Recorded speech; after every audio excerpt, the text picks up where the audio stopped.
Tyler.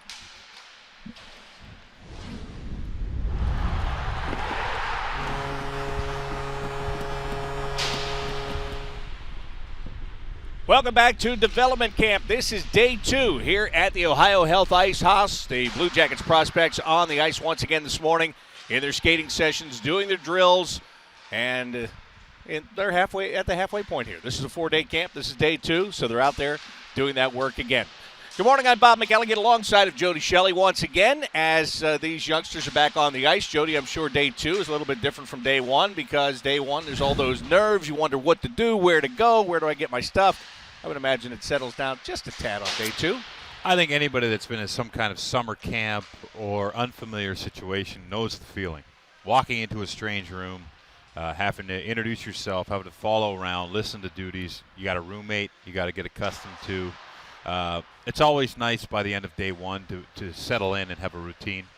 So I'm sure these guys feel way more comfortable than they did yesterday. And Bob, happy birthday. Oh. June 30th? Yes, thank you. I appreciate that. Happy birthday, Bob. Were you doing research this morning already? I was going to keep that on the down low. Really? Yeah. Well, you know, once you get to a certain age, you look just so shut young up about for it. 55.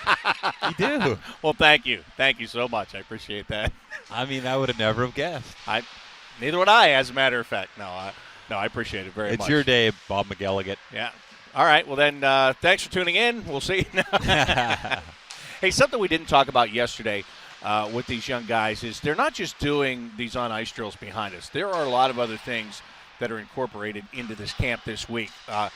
Cooking lessons, kind of learning how to live on your own. And some of these guys haven't experienced that yet. So how valuable is that off-ice stuff for these players as well as this on-ice stuff? I think it's fun. I think it really gives a sense that, what are you really going to pick up? You're going to remember how to make chicken cordon bleu? No, but you're going to remember that you got to heat the pan up, not to a scorching 5,000 degrees to cook it. You know what I mean?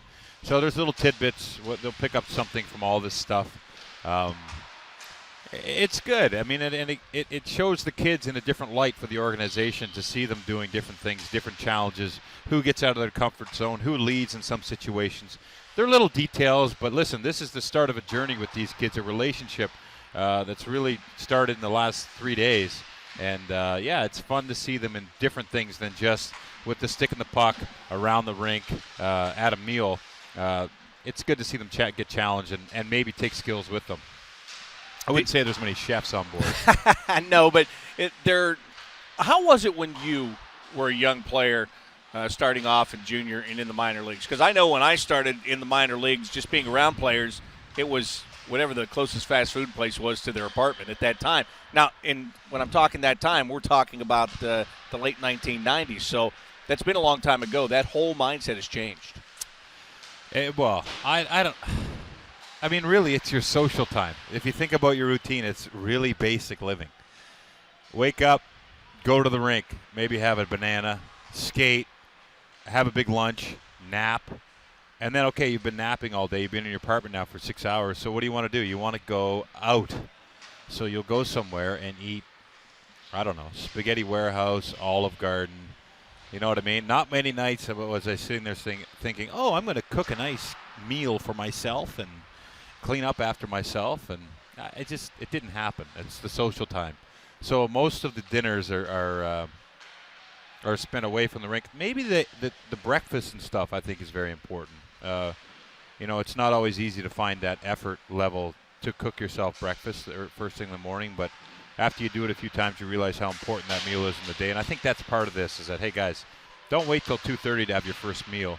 It's important as athletes, if you want to be the best you can be, have a great meal, get up a little bit earlier. Good habits start at this age, 19, 20. If you can do it, maybe you can get to the NHL and stay there. One thing we talked about yesterday was these young players, how they come in, they get a chance to go into the NHL dressing room. Here they are in the NHL practice facility going through this camp this week.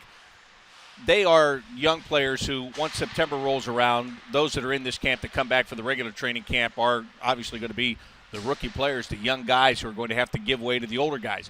But in this camp, there are some guys that have been coming here for the last couple of years Dylan Hetherington is one of them. I talked to him yesterday about how he handles things. Seth Ambrose, who signed a one-year deal with the Lake Erie Monsters yesterday, is actually in his 4th development camp. So when you talk about guys like that, they're veterans when it comes to this situation. Yeah, and it's I think the first couple times you're excited because the organization has reached out. You're one of those young prospects, those young guys that they're thinking about in July, end of June. But I think maybe by your 4th, you're like, okay, what is going on here? Give me a little direction. So maybe with Seth Ambrose coming into this camp, showing that commitment to the organization, them extending that contract at this time, it's a nice little relationship. If you think about giving a guy a bone, for things that he does, and I think maybe that's a nice gesture. He's going to leave this camp not only with the knowledge of cooking, which he's probably already done, and some on-ice fun stuff, but he's going to have a contract in his pocket. He's going to be motivated to go work and probably come back to the main camp knowing that he's got a one-way contract in the American League, which is a big deal. It is a big deal, especially for a guy that played his college hockey in Minnesota and then signed a tryout agreement with the Springfield Falcons last year. He only went in and played 4 games in the American Hockey League. And I saw some of his quotes today where he said, what an adjustment it is from the college game to the pro game because the guys are bigger. It's harder to play. He is a big-bodied guy, a guy that was thought when he was drafted to be maybe up in the first-round range. And fortunately for the Blue Jackets, he fell all the way to the 5th round. They were able to get him. But like you said, it is important because he has that deal. He's going to go to the American Hockey League. And if he can do the things the Blue Jackets think that he can do, then who knows? It's only going to be positive, more positive for him from there. But this is what everybody's looking for in the game, an opportunity. I mean, really, it really is. I mean, that's what anywhere in life you want some kind of opportunity. And they've obviously watched his development to bring him back here. Maybe he's a guy that they want their young guys around in this situation, to have an older guy that's been through it. It's always nice when you look around the room to have one guy not necessarily a guy that you've played against at the junior level or college level because maybe you don't respect that guy as much.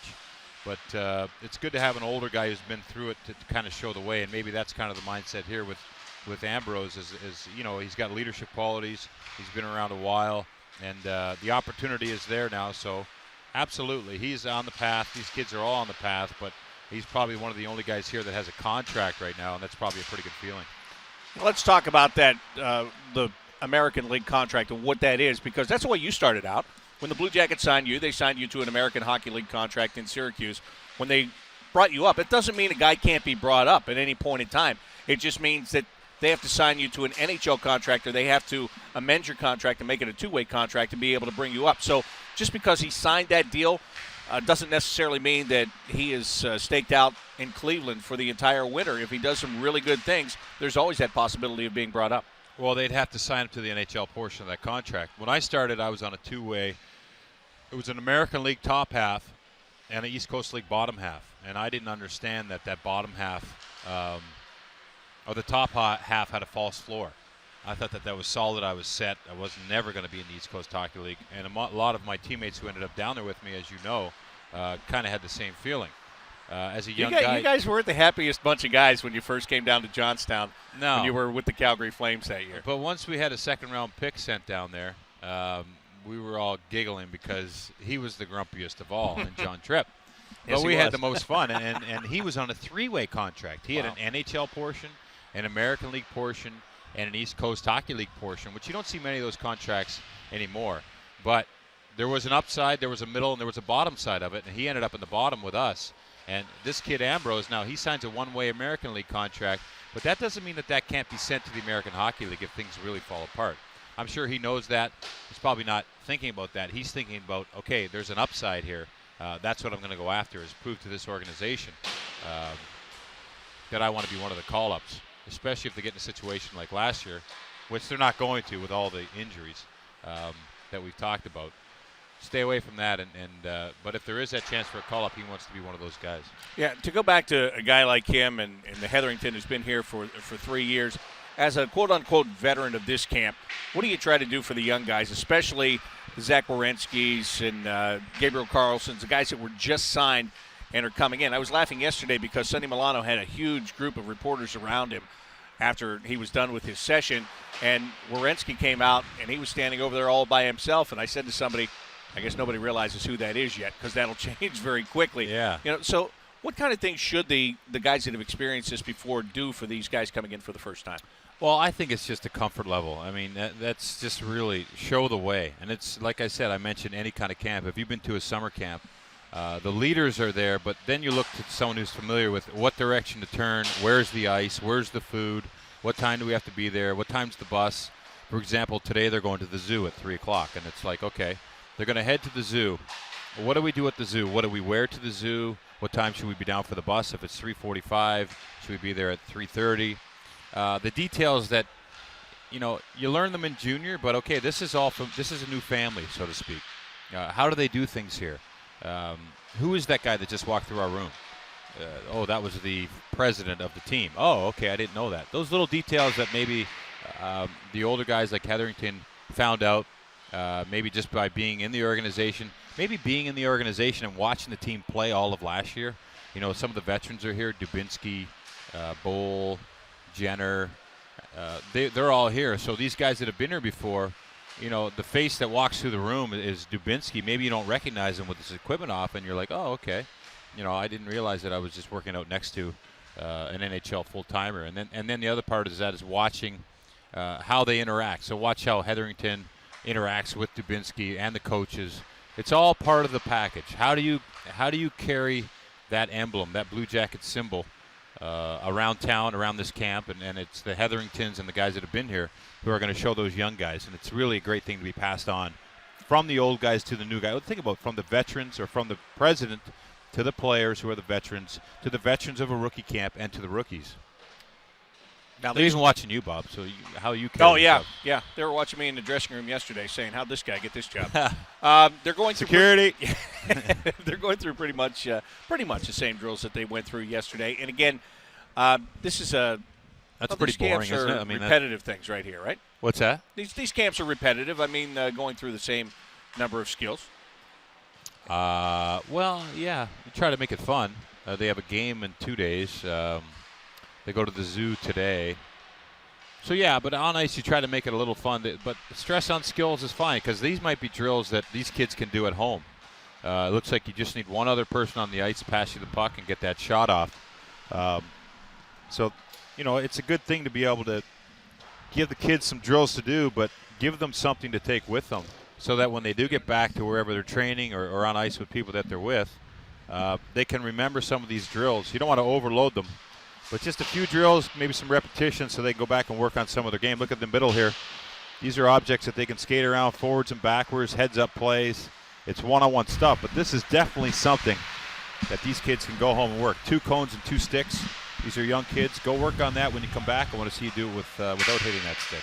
All right, well, we're joined right now by a special guest from the Lake Erie Monsters. Jacques Callender joins us, and you should be pretty accustomed to this. I know you do a lot of TV work in Cleveland, former NHLer, and you're a legend in Cleveland, aren't you, from your days with the Lumberjacks? Well, I played my last 7 years there, and I had quite an extensive minor league career. But my last 7 years I played in Cleveland, and we had some good years there. What is the excitement level like for the Lake Erie Monsters finally to be affiliated with the Columbus Blue Jackets? Well, I think it's a great fit, and I think people can go back and forth and see the prospects from Columbus or follow the guys that have got called up to the NHL to see how they're doing. And I think it's a great fit business-wise and for the hockey operations for the proximity of coming down to Cleveland or up to Cleveland to watch the kids, or a guy getting called up, just jump in a car 2 hours. And I know yesterday morning when I came here, it was from our practice rink to here is 2 hours maximum. Perfect. Yeah, so. How much has that league changed when you look at these young players coming in? It seems like they come in with a handbook of how to act, what to eat, how to train. It's almost like they're robots. I remember when we were in the minor leagues, it was a lot different. But have you noticed that change, and how has that really helped this whole game? Yeah, the skill level of these kids and their bodies, and like just the size and strength of them when they first come in, they have so much more at their fingertips to develop. Like, I remember when I started playing in the minor, we didn't have a bike in our dressing room. Well, that's a good thing. So these guys, they have strength coaches that help them. They got they got more medical guys. We had we had one medical guy that did both the equipment and the medical. so they have so much more knowledge, and I mean, it's a way younger league. Like you said, we had a mix of young guys and veterans, and now it's a lot younger. It's, I think, a lot faster. The kids are hungry. You talk about things at your fingertips. Sorry to cut you off, but how about having 4 coaches at a skills camp, really, with skating, stick handling, goaltending? You talk about having those tools. Just think of how much of an advantage these kids have being here today and taking this with them for the rest of the summer. Oh, this is awesome. Yeah, I love watching this stuff, and it's for kids at home, like they can watch this stuff when they're younger, and just this is what you need. You need to be able to skate to play this game now, with the speed these guys go and the agility, and if you can't skate, you can't play. So the power skating is awesome, and then to do that, add this skill of stick handling and shooting while you're skating at that speed. It's what you have to do if you want to play. It's impressive, and for me, Bob, and you got young kids. If you got a young kid and you're telling them, hey, this is what you should be doing, to get the stick on the ice, go around the cone, and he's like, Dad, you're crazy. Nobody does that. Well, hey, yeah, they do, and they do it when they're not only 19, 20, they do it when they're 35, 36, 37 if they're still in the league. So it's just a good fundamental that if anyone's watching, it's good to see these guys do that. Yeah, you have to keep practicing your skills at any level. You can't just, once you get to pro, you just forget your skills. Now, you guys in Lake Erie were affiliated with the Colorado Avalanche for a long time. And the one thing I do know from my time in the American Hockey League is although you have good players and it would seem like you had a good team, you didn't get into the playoffs as many times as you guys wanted to with that organization. And I'm not trying to knock them whatsoever, but when you come out here and you look at the guys that are on the ice today and yesterday and tomorrow, and the possibility of the talent that you could have as part of the Lake Erie Monsters, is that exciting for you? Yeah, definitely. They've got a lot of stockpiled talent here for sure. A lot of skilled kids, and we had 8 years with Colorado. I think we made the playoffs the 1 year. Had a couple close calls. The 1 year we went down to the last game. We played Rochester. If we beat them, we're in. If we lose, we're out. You outshoot them 40-19, and you know how the game goes. Sometimes you could outplay a team and lose, but other than that, it was just the 1 year, and the excitement we had in that 1 year of the playoffs was great. So hopefully, going forward with the Blue Jackets, we can make the playoffs and build the excitement that much more. The Blue Jackets in their tenure have had now 3 minor league affiliates. They started in Syracuse for the first 10-plus years and then went to Springfield, now coming to Cleveland. Syracuse and Springfield are very minor league settings. Their buildings, their cities, their towns. Let's be honest. Cleveland, Major League Baseball, the National Football League, the NBA, that's a big league city. From a young player's standpoint, I don't want to say how do you keep them hungry because they're not in the NHL and that's where they want to be. I understand that, but there could be a lot of distractions. How important is it for them to tune out all those distractions? Yeah, I mean, there's things to do. You can go to the Cavs game or Browns game and all that stuff. But we have a great setup there. Quicken Loans Arena it's an NHL arena. It's we got a great practice facility where they spend most of their time. We have a quality weight room and all that stuff. So they'll be getting prepared for the NHL. You go in the Quicken Loans, we're averaging over 9,000 a game. So you guys have done a great job there since the old Cleveland Barons that were there when San Jose was affiliated. Jody and I talk about this all the time. You could literally count the number of fans that were in the seats. Ever since I did one night. Ever since Dan Gilbert bought that team and brought the Lake Erie Monsters there, it's been phenomenal. Because at the time I was thinking, you're going to put another team in Cleveland after that. Right. That didn't work. What we knew. Yeah, and we knew absolutely nothing because now it's back to the days that you were kind of used to, right, with the Cleveland Lumberjacks. Yeah, I mean the people that with the Cavaliers, Dan Gilbert's group there's 5 people in the Cavalier office in upper positions that were with the Lumberjacks when I played when we were averaging 8,000-9,000, and they knew hockey could work there if you did it right, and they came in and they believed in it and they followed their instinct, and it's back to this year we've gone up every year. The 8 years that we've been there, our attendance has gone up every year, and hopefully we can keep growing that. Yeah, and as you said, the attendance is going up. You made the playoffs one time, so That's a good thing. If you could get a good group there, you could do some good things. And we all saw how special playoffs in Cleveland can be here just in the last couple of months. Yeah, it was an exciting time in Cleveland. The city was going crazy. You hang with LeBron much? No. No? No. You don't get him to put some skates on and come out and take a twirl? No, that'd be a little dangerous, I think. I'm going to send him some tickets. Yeah. What's your role with the team when it gets up there? So I do a lot of the hockey operations stuff. I do a lot of travel. I do all the travel, the hotels, the buses, the airplanes, the meal money, meals on the road, those type things. Involved with the league, and I was the liaison between Colorado and Lake Erie. I do a little bit of the travel for the indoor football team and do you? The Canton D League basketball team. Oh, good. Well, we know how important that job is. Yeah. Because all we know is what time to be there, where do I have to be, and when the bus stops, we'll get off. Yeah. That's it. Where are we staying? We're staying here. Oh, why are we staying there? Yeah, that's the NHL. 2 years ago, that was terrible. Why are we going back there again, right? You ever get that? Oh, yeah. Oh, really? Holiday Inn Express, baby. Yeah, right. Back to that La Quinta in San Antonio? You got to be kidding me. I know We got 2 stops. Yeah. Shots? No direct flight, no charter. Right. No charter, Hey, bus. speaking- Food, you in charge of the food after on the bus? Just depends. I know with Colorado when we played back-to-back games, we got a meal. If they didn't have a game the next night, then they had a restaurant menu and the kids ordered off. Oh, that's off the right. I restaurant. forgot about that. right. The coast we used to stop at Sheets. Yeah. At the gas station. Pre and post game meal. That was my favorite story about that was my first year in Johnstown. Nick Fatiu was the head coach, and we were playing in Wheeling, which is literally 2-hour drive. And so Short I thought, well, we'll be home by midnight. We stopped at a truck stop somewhere on I-70 because Nick wanted to stop and have the truck stop buffet. Meatloaf, mashed potatoes. What a guy. We're talking 11 o'clock at night. Yeah. We're eating meatloaf, mashed potatoes, and I'm going, why are we not home right now? This is unbelievable.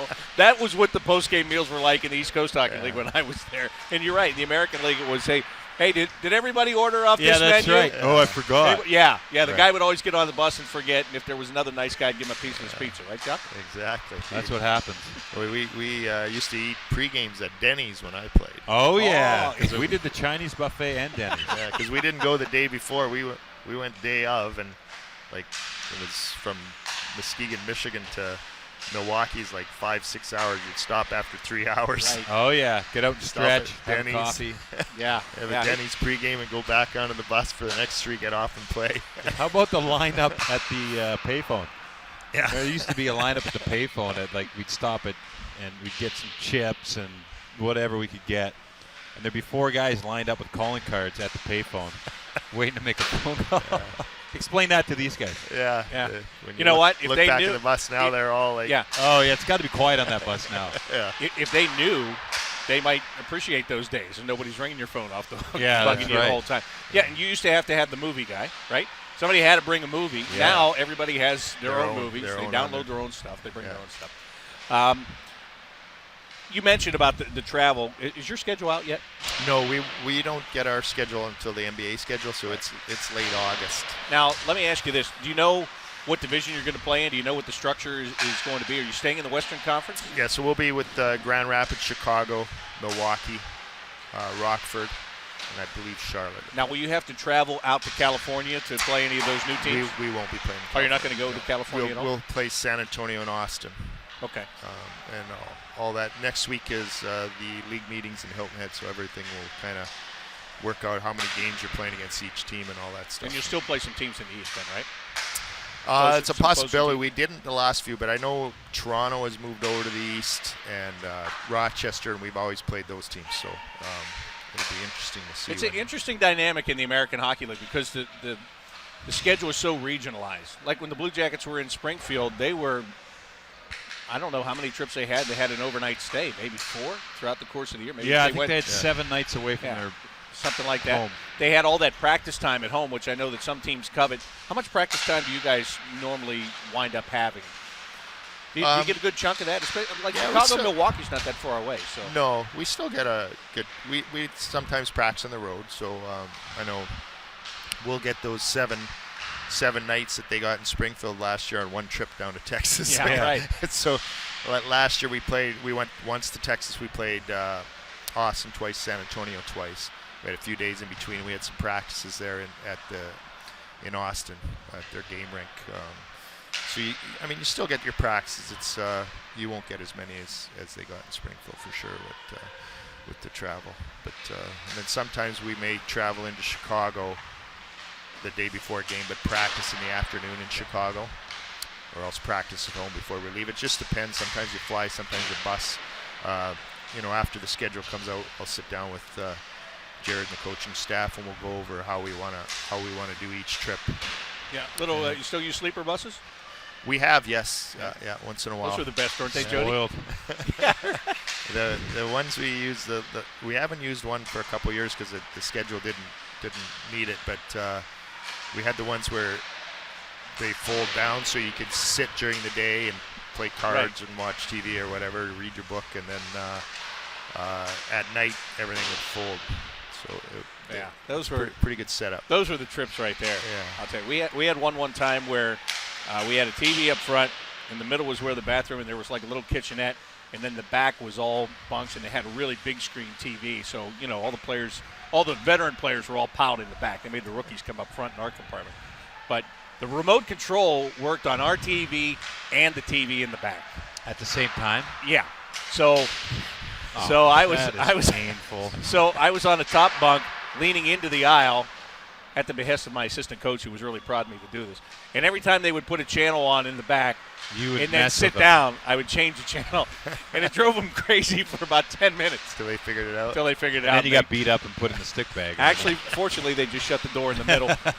But our head coach said, the minute they change our channel, I'm coming after you. Yeah. So it's simple. Great times in the minor leagues. Oh, so yeah. Fun. You still enjoy it? Yeah, I love it. Yeah, I would. I played 18 years, mostly in the minors, and I would do it again. Going on the bus and hanging out with the guys and playing cards, telling stories. How much is there to be said for that? Because there are some guys now that, it used to be you had to be a really elite player to jump right to the National Hockey League. Now there seem to be more guys that have little or no minor league experience. Because you did that so long and you have an appreciation for it, what do you see as the value of spending time in the American Hockey League and before you get here to the NHL on a regular basis? I think you learn to want to work for something. Like if you're always handed everything right away, sometimes you maybe don't get that drive or whatever. But if you spend some time in the minors and you get called up and then you think, well, I don't want to go back there. You may push you to work harder, and you get to know the guys that are coming up and stuff, and get to be friends. Like if you spend a year or two down there, you'll meet some guys, and then you get called up, and then maybe a year later they come up and you already know them, and it builds some camaraderie. Yeah.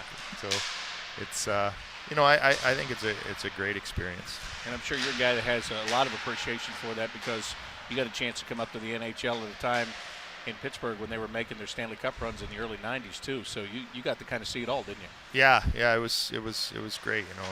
I was fortunate enough to win the Cup in '92. So a lot of guys that played in Muskegon, were on that team. So they learned.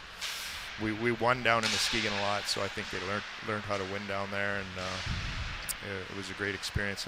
Like I said, I'd do it all over again. Well, Jock, thank you so much for joining us. It's great to see you, and I'm sure we'll see you down here during regular training camp in September, right? For sure. Yeah. All right, great. Jock Callender joining us. He's with the Jock. Lake Erie Monsters. Good to see you. The new American Hockey League affiliate of the Blue Jackets. So some of these guys are going to be going there. Here you go. I'll just take that. Thanks. So some of these guys are going to be going there, and, we showed some potential Lake Erie Monsters on the screen. Sonny Milano, one of those guys. But as he said, for an organization that has struggled to get in the playoffs with the previous affiliate, I would think you'd be licking your chops if you're that guy right now, just looking at some of the guys on the ice. I think so. I think the depth of this organization, the direction of it, I think huge encouragement for the Cleveland team, and they're going to be, just the location. And we've talked about the travel. You know, I've seen the kids when I was in San Jose. It was Worcester, Mass, to San Jose, California, and that's a long trip. And guys would get halfway across the country and then they'd be sent home. Yeah, which stinks. Before they even got there. So this 2-hour thing that's the biggest deal, and they'll be under watch. Billy Zito is going to be the assistant general manager. For him to be able to just zip down there, the eyes are going to be there they'll be watching hockey if the schedule allows it. They'll be doing a lot of watching on these guys, and that's exciting. If you're a free agent American League player, I think that's a huge thing. I mean, there's a team in San Jose has their farm team now in San Jose. So for me, I want to be on that team because the NHL team is there. Not only am I in the NHL community living an NHL lifestyle, kind of, I'm under the watch of that GM and scouts. Winnipeg also has moved their team to Winnipeg. That's right. So that's I don't know if that's a new trend. But would you go to Winnipeg or San Jose? I don't know the way to San Jose, but I'd figure it out. Yeah. Yeah, no doubt. But you're right. I mean, I don't know if that's a trend or if it's just, would work best. I know in the Winnipeg situation, I talked to their assistant GM at the draft, and he said, it really just made sense. They were in St. John's, Newfoundland. It was too hard to get their players in because it's so far away. So they just put it there. They have great success in the International Hockey League and the American Hockey League with the Manitoba Moose. So they brought it back, and they've already sold like 7,000 season tickets. So they love the American League yeah, there. They do. They had great teams, and they brought in good NHL veterans. Mike Keane, who was with the Montreal Canadiens, played there for a long time as a Manitoba Moose. So they've kind of built that whole thing, and they'll bring it back. Speaking of that, I should have asked Jock about this, but there were some guys that were signed yesterday to American Hockey League contracts. Trent Vogelhuber, who, of course, is from Dublin. Oh, is he? And he was playing in Springfield. He signed. Good. I like him. 6'7" defenseman Oleg Yavenko of Belarus. I watched the fight from that guy last night. Pretty good? Oh, man, he can throw some heavy bombs. Belarus. But the guy that, to me, is the glue that was important, that I'm glad they kept him in the organization. He's been up here a couple of times in the last few years. And he signed a 2-year deal as Ryan Craig. Oh, good. And he'll be the captain of the Lake Erie Monsters. Good. Yeah, what a good guy. I think that's clutch because he just gets it. He understands his role. He understands he might get a couple of shots, and that's probably what keeps him in the organization. Get a couple of chances to come up to the NHL throughout the year. But he knows how to handle the young players. And I think with this crop of young players that's going to wind up there, it's really important to have a guy like that. Oh, he's probably thinking post-career, too. And how about the coaches of the American League? How much do they appreciate that veteran presence? Go to Ryan Craig and say, hey, tell the guys this, take the guys here, do that. Instead of the coach always being that voice, I'm sure every one of them looked to Ryan Craig. So that's a great – how lucky is this organization to have a guy like that? Very.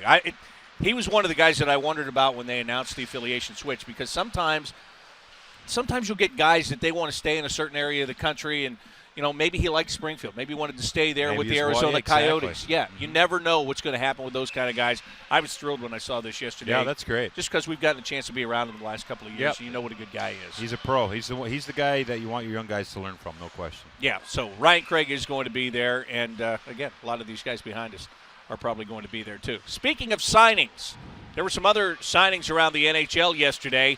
And actually some pretty prominent ones. Let's take a look at what was done transaction-wise yesterday. The Dallas Stars, they traded to get the rights of Antti Niemi just a couple of days ago, and they signed him to a 3-year deal. Kari Lehtinen and Antti Niemi now making up the goaltending tandem in Dallas. What do you think of that? I think that's crazy. But that's how it works. I mean, they see something in Niemi. I don't know much about him, but that's a 3-year deal for a guy who won a Stanley Cup 4 years ago. And now is almost looking for a second win. When you look at the San Jose Sharks, they got pretty good defense. They play a pretty tight system under Todd McClellan. And Niemi was the guy they brought in to try to bring them to that Stanley Cup. It didn't happen. But I've heard, about Niemi, I hear he works very, very, very hard. So good pickup, I guess. But 3-year deal with already I think a good goalie there. They lost. Lindy Ruff lost the confidence of Lehtinen, but you know what? This will push Lettinen, I guess, a little more, and it's a familiar guy. And that's what I was going to say. They're both Finns, right? Right. They're familiar with each other. They know each other. And losing confidence, I think you're right when you say that, but the guys that he had backing him up, I don't know if they were really pushing him last year. No, that's a good point. This he guy was will the push horse. him. Yeah. And they have a new goaltending coach and a guy that you know pretty well. Jeff Reese from Philadelphia, and that's a good thing. Jeff Reese has done some nice things in Philadelphia with the goaltender. He doesn't get enough credit. He had Brian Boucher, did a great job with him. And then recently, got him all the way to NBC Sports. That's right, Steve Mason, who we all know here had struggles and went down. And Reese really did his research, liked the size of Mason, broke him down, and told Mason, "I'm going to strip you down and rebuild you." And I think Mason has benefited from that. He looks pretty good in Philly. Yeah, no doubt. Let's go back to that list because there's some other things going on. The Kings terminating the contract of Mike Richards. Nobody's saying why. Obviously, the Kings feel they have a very good case here that they can just terminate it. They were going to buy him out, but now they're saying, hey, guess what? No, it's just over. They say that he violated that contract in some way, shape, or form. We'll wait for the details to come out on that. But if that happens, Jody, if they're able to follow through with this, man, what a boon for the Los Angeles Kings, because if you buy a guy out, you've got to keep that salary cap hit for X amount of years. This would take everything off the table right now. All right, but Mike Richards, if he gets caught at the border with something, which is what we've heard, there's a lot of speculation. You got to think of Mike. Hopefully he's okay. I don't know what he's going through. What went on here, we don't know, and we're not going to speculate.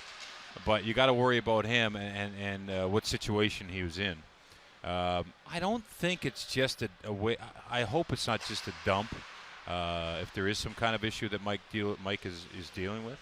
Because, you want the organization to and you got to be careful when you're talking about, because we're speculating, but, there's a lot of talk about a lot of different things that are going on in the National Hockey League. There's players that have situations and problems with things, and I don't think LA would just walk away at any little opportunity. So I'm sure there's a lot to this case or this situation. Well, and I agree, because they weren't going to walk away. They were going to buy him out. He was going to get his money, right? Yeah. And Dean Lombardi, if there's been anyone more loyal to Mike Richards than Dean Lombardi, I don't know who it is. Because he could have bought him out last year. Yeah, I agree with that. I don't think this is just a little thing that they're looking to run from or try to set a precedent in the league by saying, hey, we're going to terminate, because whatever. There's obviously more to this. Maybe there's more out now. But, hopefully that Mike, it works out for both sides and things can happen. But we'll hear the facts and hear what happened on this situation. But you're right. And there is a human element. You played with the guy. Yeah. He's a former teammate. So I totally understand that. Now, from the business perspective, the Los Angeles Kings take that money right off their salary cap. I think the Flyers might even have a little portion of that. I don't think they do. I think it was a clean break. That was a clean break. So anyway, but either way, the Los Angeles Kings, a team that is, huge. They're looking for money to be able to stay under the salary cap.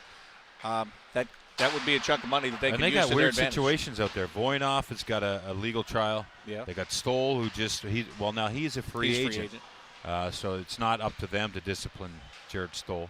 But yeah, that is, if that is the case, if he violated his contract, yes, they can get the money off the books and look to that. That's a big deal. That's $24 million over the next 5 years. Yeah, big deal, as a matter of fact. And some regular buyouts yesterday. As we go back to the list one more time, P.A. Parenteau bought out by the Montreal Canadiens. He had gone to his hometown team, the team he dreamed to play for. He did. They buy him out. Cody Hodgson and Victor Stahlberg, both placed on waivers by the Buffalo Sabres and the Nashville Predators, respectively. And those waivers are for unconditional buyouts as well. So all these guys are going to be free agents. And, of course, free agent signing begins tomorrow in the National Hockey League. They call it a frenzy. Is it an overspending day? Yes. It could because, this list of free agents is not – I don't know.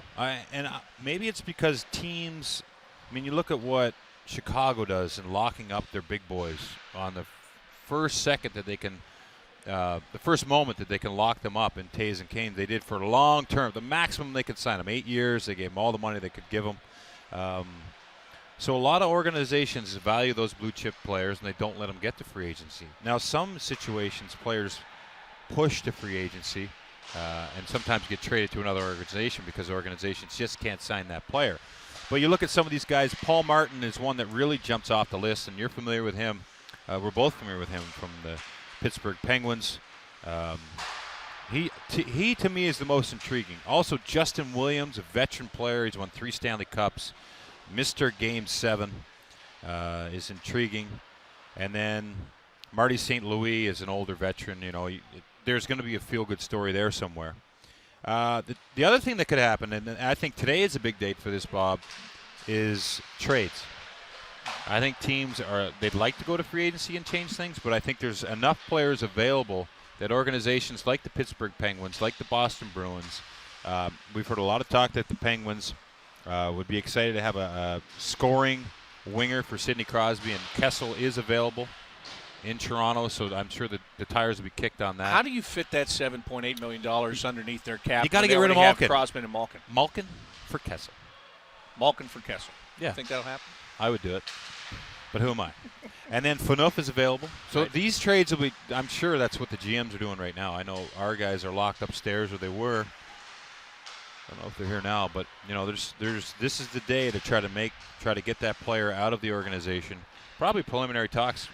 Obviously, they've gone on in the past week where you've had the GMs together in the awards setting in Vegas, and then the draft. So they've had a lot of face-to-face. So now it's time to circle back. I think this is a huge day for this. Get that out of the way, and then see if you don't get your guy, then you have to go after these free agents and overpay them. Well, as Jarmo Kekalainen told us yesterday, when you asked him when do you get some downtime, he said, well, I'd like to get some of it in July. Listen, these guys have worked so hard for 11 months. You'll see this in these next couple of weeks. These general managers will try to get their free agents signed. They'll try to make any deals that they might make before training camp because they deserve a vacation too.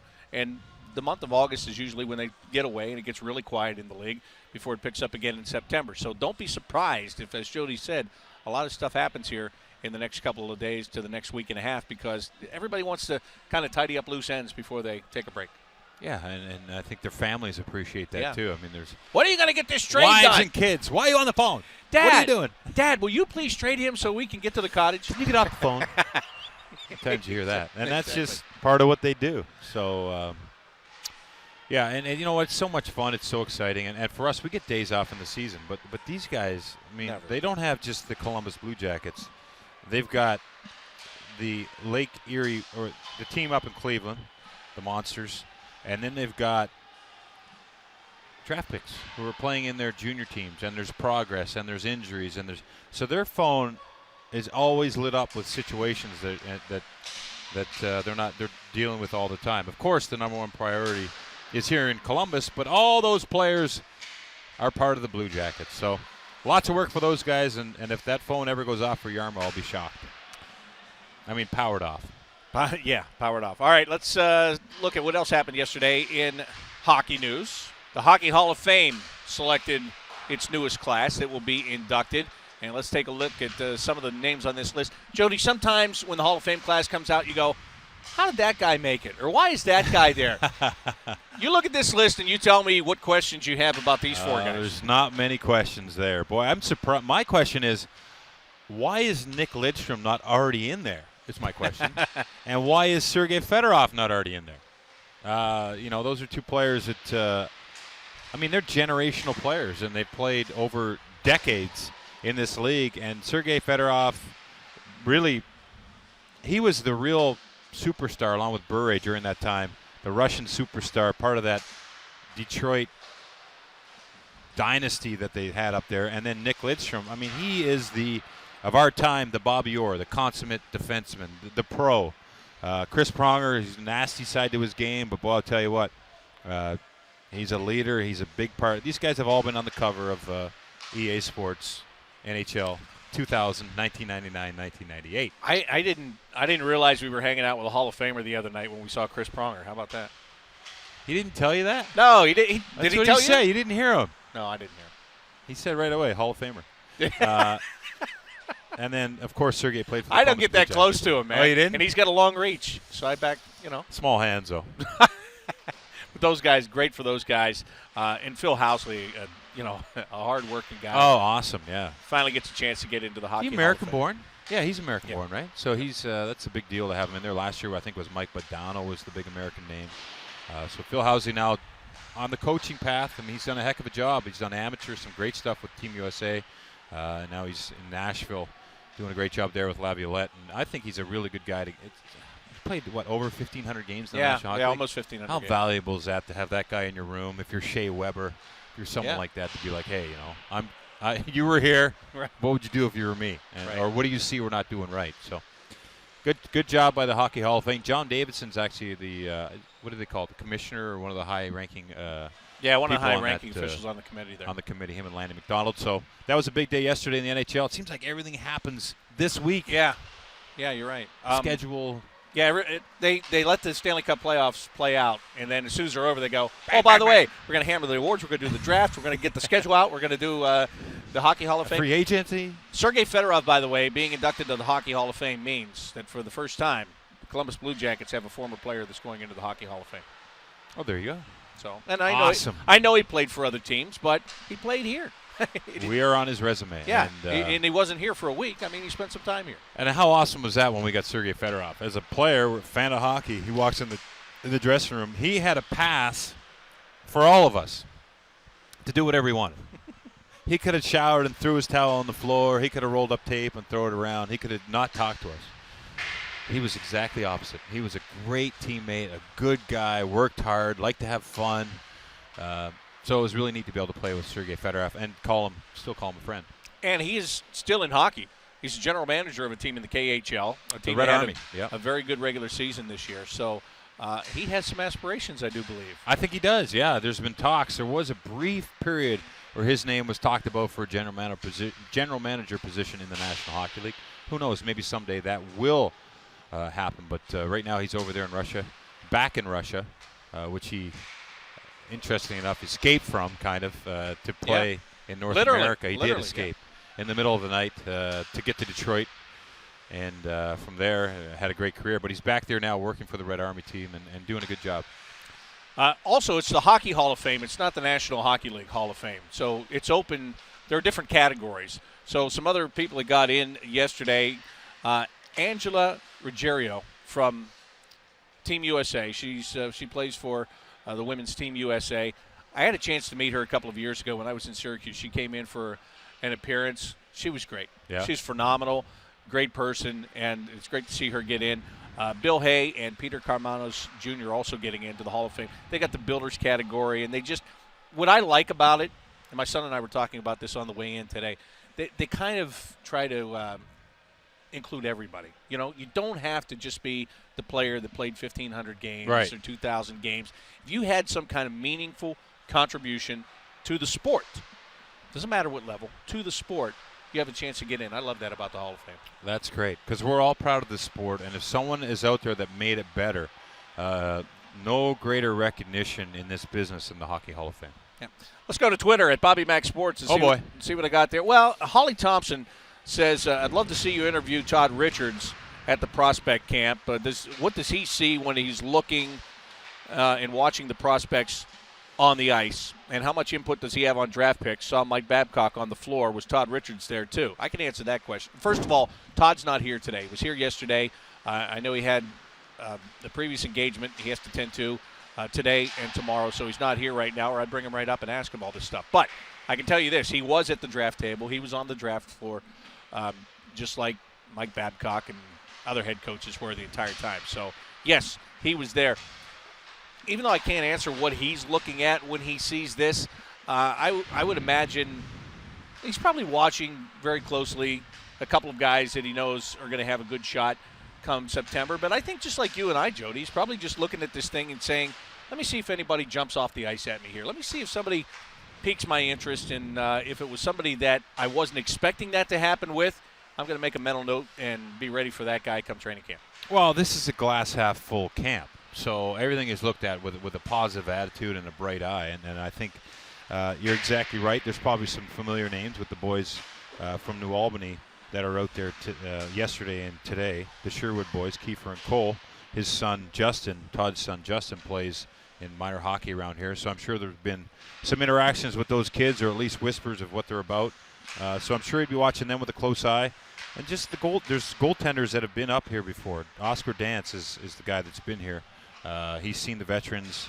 He's heard of the Bjorkstrand. So there's some players that he's seen on tape, heard in the media, that he gets to see up close. And I think that's really the impressive thing. And then, of course, everybody likes discovering or finding a dark horse or looks for something that they like to see, whether it's skating, shooting, passing, speed.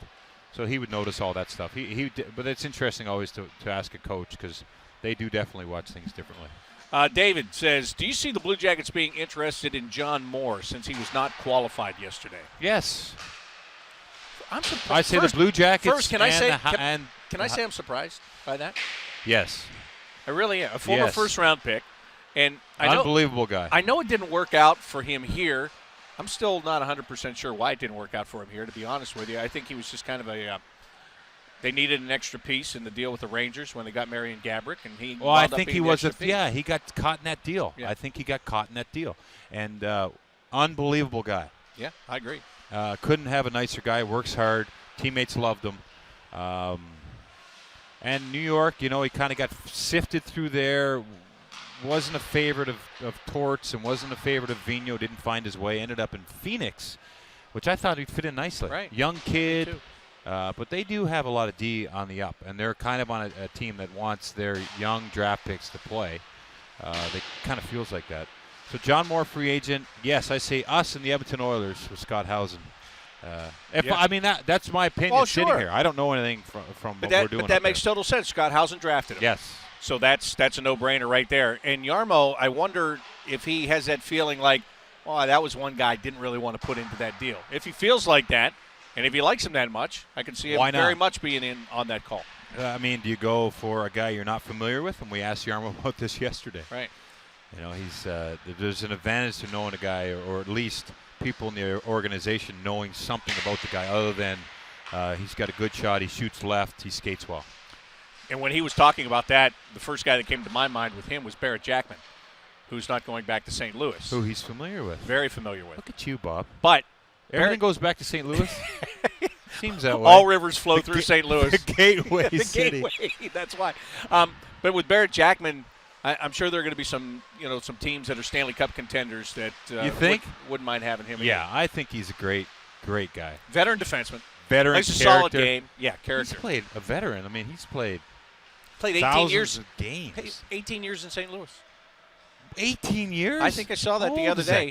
That guy? Well, obviously, let me look this up and be sure. But I thought I saw the other day it was because I thought the same thing. I was like, what?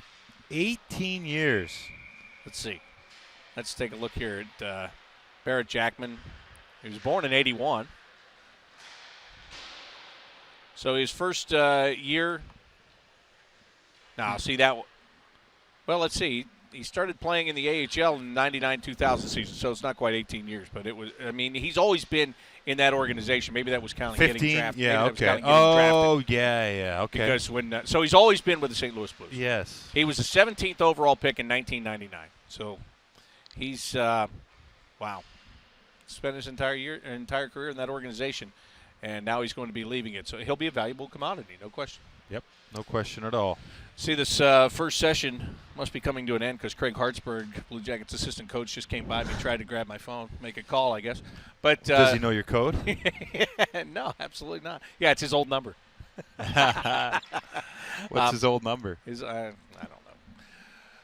Sonny Milano and the group coming off the ice here, and then the second group is going to come on at what time do they come on this morning? About 30 minutes from now, or right after they resurface the ice, the next group will be on. 11:30. 11:30.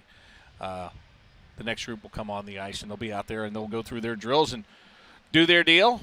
And then that'll be the end of it, the on-ice portion. As you said, they're going to the zoo today at 3 o'clock. You know what?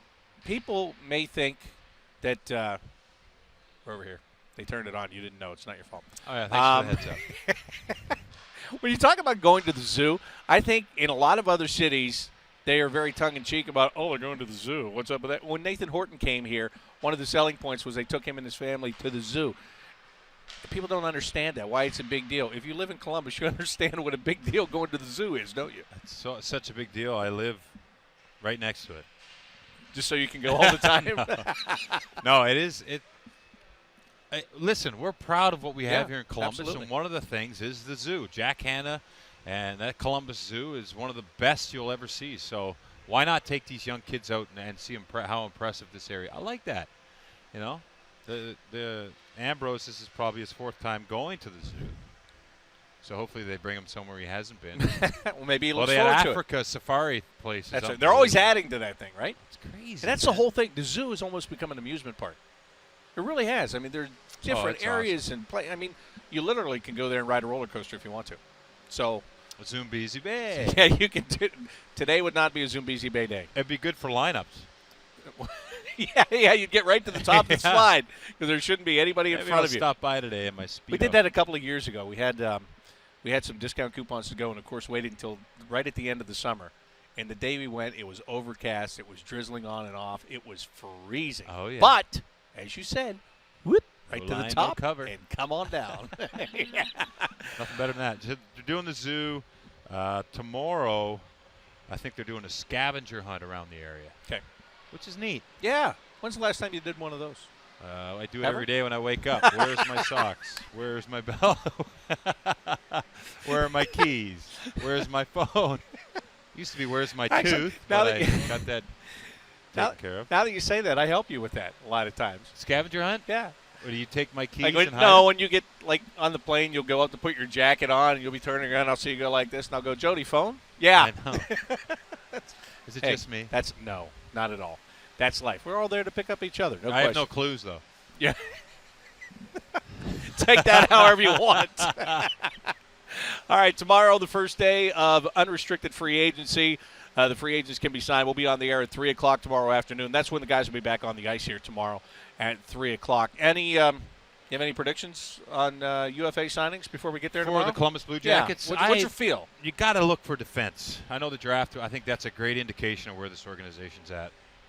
Sure, they've got some in the wings waiting, but there's Paul Martin to me is a guy I think fits in well here. I think Todd Richards has a history with him. He might have that. The only thing that I've heard about him is that he's, 32, 33? He wanted like a 5-year term, which the Blue Jackets, you heard Yarmo yesterday.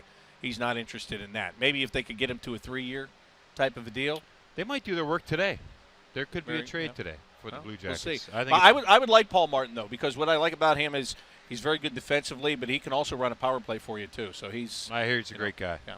So, yeah, I don't see Fano fitting in here. I don't, but maybe they know something I don't know. Franson is a defenseman that's available. Cody Franson? Yeah. Yeah. But to me, that he's going to get overpaid. McCallick is a guy for me, too. Yep. Quiet, check, plays a quiet game, works hard. But other than that, Mike Green is a guy they need, but they need Mike Green of 7 years ago. I mean, now he has faced a lot of injuries, but he's really established. To me, he might be on the backside. Maybe a 2-year deal, but I don't think he would take that. I always loved Justin Williams. He's a veteran player. He's an awesome guy. He's from New Jersey, played for the Flyers. But and I think that would be great here. Yeah, I totally agree with that. And I've got so many I've forwards. thought that for a couple of years. You know, when he won the Conn Smythe, it was just like, He why couldn't wouldn't you want believe that it. guy? Right. Yeah, he was shocked. I'm like, Yeah. do you remember what you did throughout these playoffs? I know. mean, he was great. And he's a Mr. Game 7, Awesome too, guy. right? But I think from a leadership standpoint, you could really benefit from having a guy like that. Can you fit him in where you need him? I mean, do you have – Well, you there's have too got to many be young forwards players that got to that- be moved Yeah. on if that's the case. Right. But I agree with you. It would be great. I mean, maybe a trade today opens up something to get a guy like that. Let's see. In other words, what we're saying is We don't know. by the time – no, that's one thing we're saying for sure.